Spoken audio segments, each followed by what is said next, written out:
Jayesh Ranjan, the Honorable Principal Secretary of the Industries and Commerce and Information Technology Department, the Government of Telangana.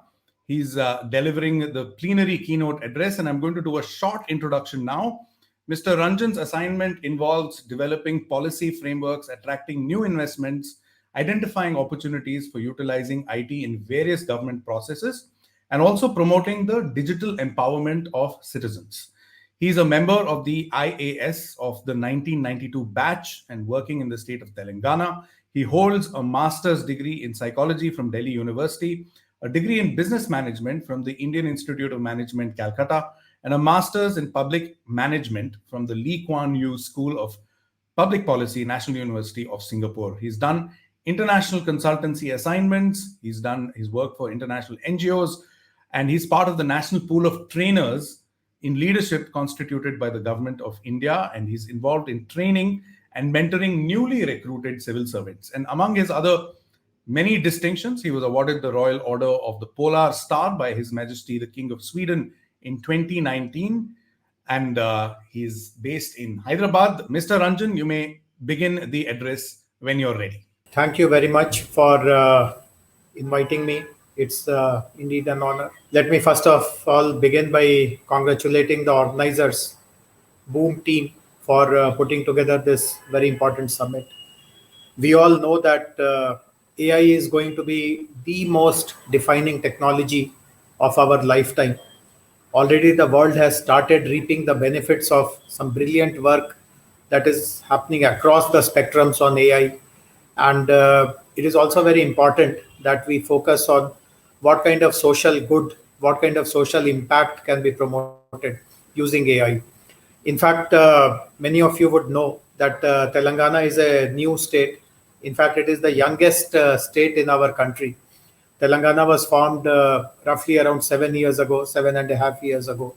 And being a new state, we were asked to write our policies afresh, the IT policy, other sectoral policies, etc. So when we were writing the policy, I remember I was the IT secretary at that time as well. I remember we had had an interaction with our chief minister, and of course, I mean, he has so many other virtues, but he's not very hands-on in terms of technology. But he did tell one very important thing, and it is like the Gandhian remark of the talisman, which we often quote. So what I want to share about the chief minister's remark is, he mentioned, I mean, we gave him a presentation about various areas of technology, etc., which he listened with interest. But eventually he said that unless the technology benefits a common person, the technology is useful to alleviate the pain points of the common citizen, it is of no good. So this is something which kind of remained in our minds, that eventually he wants us on the ground to revolve around the citizens. What are the common citizens' pain points? Is there any technology which we can introduce which takes care of those pain points? What role does the government play, etc.? So all that has been, that is how it has all begun. We have come out with a very progressive IT policy way back. And I remember at that time itself, in fact, we would perhaps be one of the first state governments to recognize the value of multiple emerging technologies. These technologies today are quite well established, well blown, but 5 years ago, 6 years ago, we were still seeing very early kind of work and activity in some of these areas. But at that time itself, we recognized that Telangana and Hyderabad have the potential of becoming national leaders in those domains. And therefore, we created in our policy also a separate chapter on emerging technologies. But more than that, see, many of us know that in India, great policies are made, but very little action happens on the ground. And one of the main reasons is that no one owns up those policies. Brilliantly written policies remain confined to books and papers, because no one, as I said, takes ownership about who will take the responsibility of implementing that policy. So we are perhaps the first state, and perhaps one of the very few states even now, which has created a separate wing on emerging technologies. So, and in all these verticals that we have created for multiple other purposes and objectives, we have recruited the best talent from the open market. So it is not just creating a wing just for the sake of it and filling it up with government employees who perhaps don't have any great understanding or knowledge about some of these topics. So we have created a wing and brought the best talent from the open market to run those wings, those institutions, etc. 2020 was celebrated in Telangana as the year of artificial intelligence. Now, 2020, as we all know now, has been a very depressing year. Nothing has gone wrong. Nothing has gone right, rather, in that particular year. But for us in Telangana, despite the challenges posed due to the pandemic, we were able to cover lots of ground. In fact, almost 80% of what we had planned to do in 2020 for artificial intelligence, we were able to achieve. It all started on the 1st of January 2020 when we launched our AI framework. We announced partnerships, we announced a range of programs, we announced capacity building initiatives, we announced certain very important initiatives related to high performance computing. But obviously there was some slowdown, particularly during the peak of the lockdown months. But we were able to pull back and recover the lost ground. And by the end of the year, a lot, as I said, which we had planned initially was covered. And obviously, when we said that 2020 will be the year of AI, it doesn't indicate or it doesn't mean that everything will end on 31st December 2020. It marks the beginning. And then obviously you will build on that momentum. So that is what we have done. We have built on the momentum created by the extremely engaging year of AI initiative in 2020. And this is what I will be speaking about largely. So the main crux of my address will be, what is it? What are the programs? What are the activities that we have done leading to AI for good? As I said, we keep remembering Chief Minister's direction that technology is no good. It is of no worth unless it meets the needs of the common man. So this is exactly how this initiative of ours has been rolling out. And I'll give a few examples as well. And I'll also speak about the institutional mechanism. See, what we do today in Telangana is replicable. Any other state, any other country can also replicate it. But what are the key mantras of success? What has made us reach this position that we have reached? And how does someone else who wants to emulate us can also follow the same path? So this is something which I'll be speaking of in the next maybe roughly about 10-12 minutes or so. Now, before talking of any other initiative, let me speak about COVID itself. As all of us know, this was pretty unexpected. Life was normal till one day before. And suddenly from the next day onwards, there was lockdown, there were problems, there were migrant worker problems last year. There were problems of livelihoods very, very seriously. This year, meaning the second wave, the problems were of a different nature. That was about the severity of the virus, the necessity for more and more oxygen, the huge gaps between demand and supply, and so on and so forth. Now, like any other state, we also had to face the harsh consequences, the harsh realities caused by COVID. And I remember sitting in earlier meetings. Now, besides being the IT principal secretary in Telangana, I'm also the industries principal secretary. So industrial sector is very important in the state. It has provided livelihoods to millions of families, and it's a very important part of our economic growth. And as some of you would know, Telangana has become a very important destination now of late, that is, for receiving high value investments, not just from domestic companies, but even from some of the most marquee names internationally. So I remember when we were grappling in the early days with COVID, one question which was to what extent we should lock down our industrial activity, our manufacturing activity. Of course, the severity of COVID was there, but the thought that all of a sudden, if you cause havoc in the livelihoods of millions of people, if you stop industrial production completely, what kind of brakes will it put to the Telangana's great momentum of attracting investments, of creating such a rich industrial ecosystem, etc. And that is where we thought that let us bring some technology into it. I mean, the debate is interesting. It has a moral side, an economic side, There's a political side also in that argument. But can we settle all these arguments using technology? And I'm now today very happy to share with you that again we were one of the first states which introduced a predictive analytical tool based on AI and ML to look at the COVID management strategies. So using data which we were generating from our hospitals, from our PHCs, we created a tool. And of course, I should admit that we were helped by NASSCOM in getting this tool developed. Many members of NASSCOMs actually came together as a consortium and created this tool. This initiative was led by Fractal, Sprinkler, few other companies. And this tool helped us to look at the way new infections were spreading.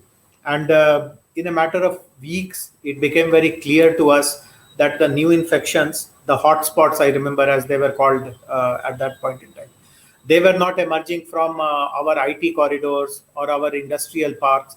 And when it was clear that this is how the trend is, new cases are not coming in these areas, we were one of the first states. Actually, I should confess, we were the first state to reopen everything. While the national lockdown continued for many, many months later, as many of you will recall, the lockdown was introduced on March 20th through an announcement made by our Prime Minister.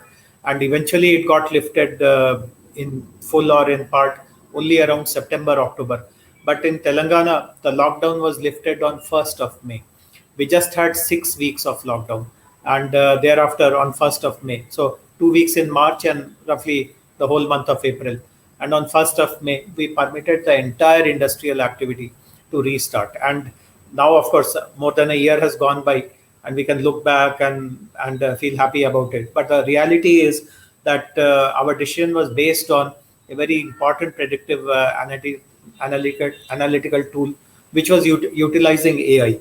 And with that confidence, we were able to open up. We did not see any abnormal rise in new cases in these industrial parks. Eventually, the numbers actually have come down. Fatalities were even lower. And during the second wave, because we had that confidence from the first wave, when the second wave struck this year, our cabinet was bold enough to take the decision that there will be no restrictions on industrial activity. So during the second wave, when there were so many other challenges in terms of oxygen and beds and medicines and all that, but not even a days of industrial activity was stopped in Telangana. And obviously, in hindsight, we feel that Telangana is one of the few states where our revenue losses due to pandemic, etc., has been the minimum. We have been able to continue all our welfare programs, all our public face programs with the same energy, same vigor, because we have the backing of resources. So we did not lose too much of resources due to the lockdown, etc. Of course, it is not to say that we were not cautious about the pandemic. Lest someone misunderstand me, let me also make it clear that we invested heavily in our healthcare infrastructure. We trained people and took all other precautions that were required. But the fact is that artificial intelligence actually helped us tide over a very serious crisis situation. And we speak about life versus livelihoods. I mean, it's a nice phrase. It's an attractive phrase to listen. But we saw it happening in action. How did we balance between life and livelihoods? And I can credit artificial intelligence and nothing else in helping us make that choice, take that decision. So that is one very topical example, very live example on how AI for good can actually be brought into action, can actually be practiced. I'll refer to a few more examples before I kind of conclude. Now, as I mentioned to you, the Chief Minister and the IT Minister, etc., are very clear that technology has to make a difference in the lives of the common person. Other than that, there is no use of technology. So when we looked at our state, the opportunities of bringing technology in the aid of the people, we found that agriculture promises to be a very fertile area for applying emerging technologies, in particular artificial intelligence. And some of you will know that even our national artificial intelligence strategy, which is called incidentally AI for all, which again is a very strong symbol that in our country, in India at least, the whole rationale for embracing AI or adopting AI is more inclusive. So AI for all, as the national strategy is called. And AI for All also has identified 5 important verticals where the national government will encourage more and more usage of AI. Agriculture is one of them, and that is how the reality is. For in a country like ours, it is a fact that the largest support to livelihood comes from the agrarian sector, and that is no different in Telangana. In Telangana also, we have almost 40% of the population which depends directly or indirectly on agriculture. So we have 5 million farmers, and obviously, while it is very simple to say that there are 5 million farmers, there's an amazing amount of heterogeneity amongst the farmers on the one hand, many of whom are educated, well versed with usage of technology. There is a large pool of what we call small and marginal farmers, people who have small land holdings, who are not that well educated, don't have access to too many gadgets, etc.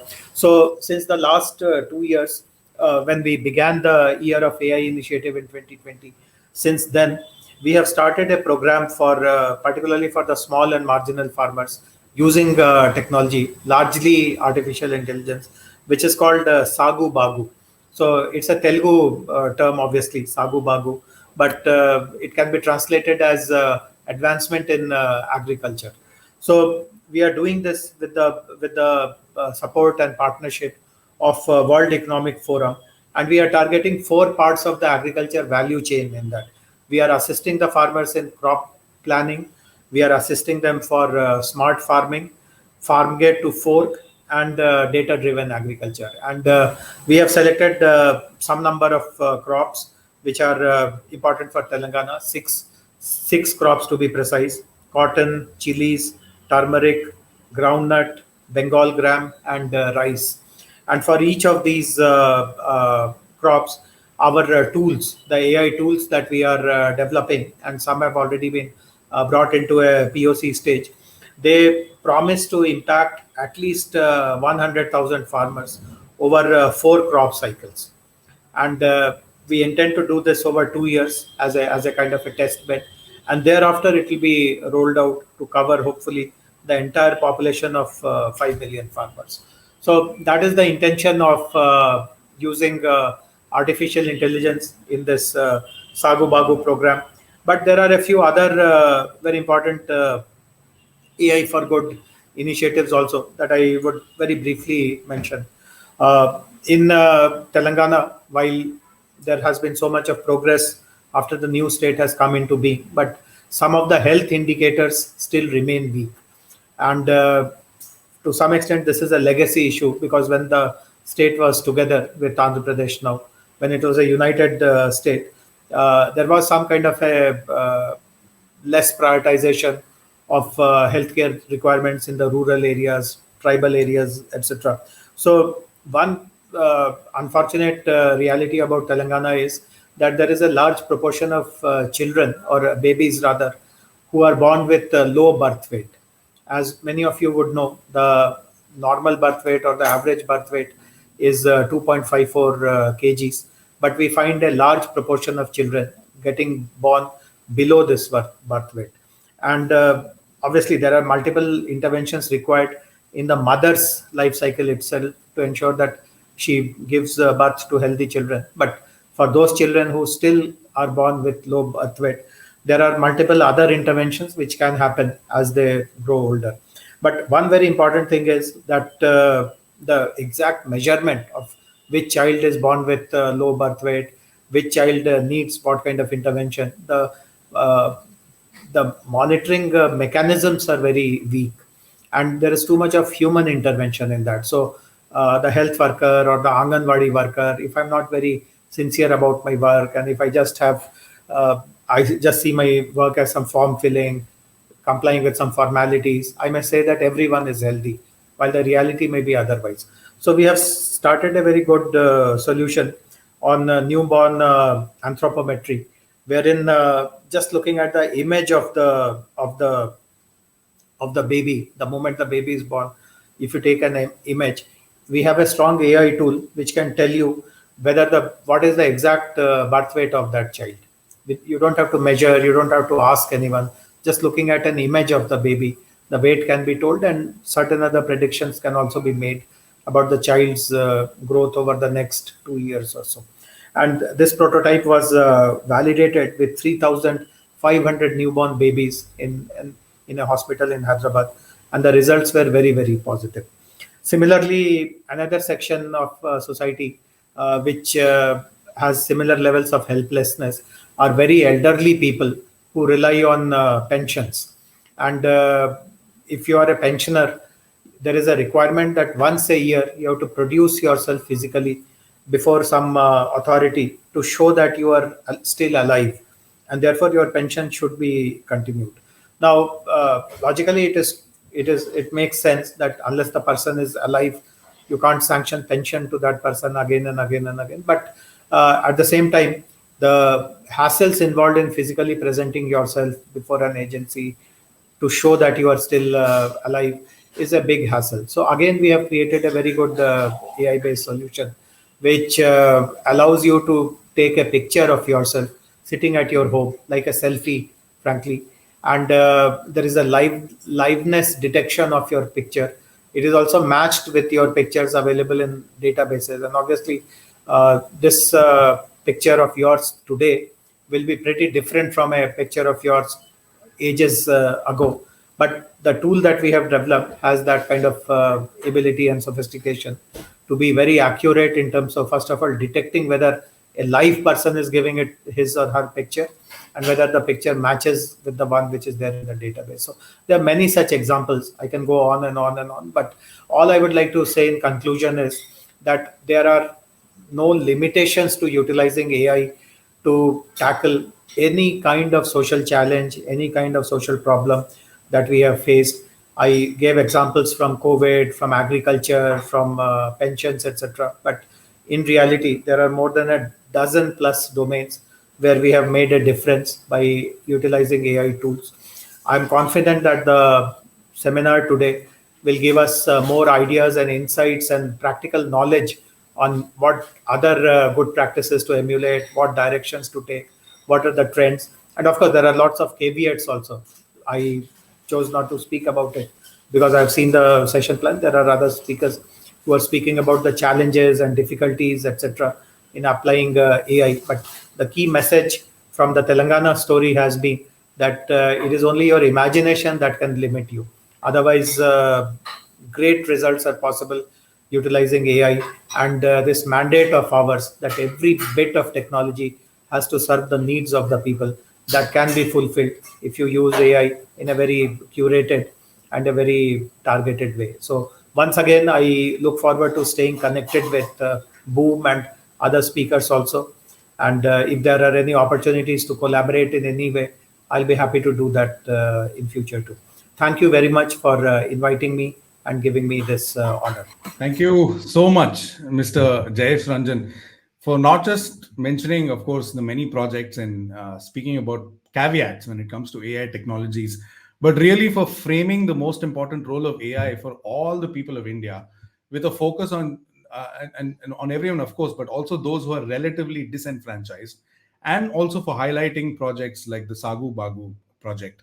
And on behalf of everyone here at Boom, we thank you, and we'll take you up on that offer to see how we can collaborate going further down the line.